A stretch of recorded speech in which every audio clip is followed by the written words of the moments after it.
আমাদের অনেকের ভাবনায় থাকে যে যুক্তরাষ্ট্রে গেলে অনেকে ধর্মকর্ম তেমন একটা করতে পারেন না বা করেন না।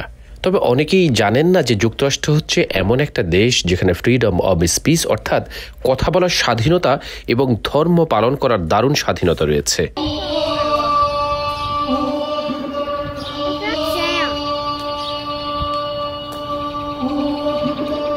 যুক্তরাষ্ট্রে অনেকেই, বিশেষ করে অনেক শিশু ধর্মীয় শিক্ষা নিয়ে আলোকিত করছেন নিজের জীবনকে। এমন একটি প্রতিযোগিতায় গিয়েছিলাম, RTV আয়োজিত আলোকিত কুরআন US এর গ্র্যান্ড ফিনালে, যেখানে প্রতিযোগীরা চমৎকার কোরআন তেলাওয়াত করেন।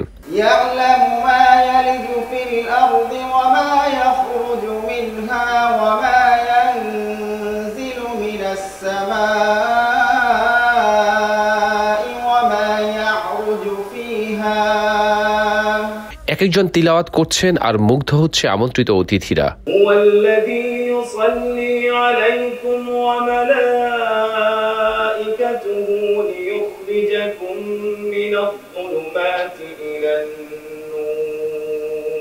যুক্তরাষ্ট্র থেকেও শুদ্ধ উচ্চারণে সুললিত কণ্ঠে তিলাওয়াত করে সবাইকে মুগ্ধ করছেন প্রতিযোগীরা।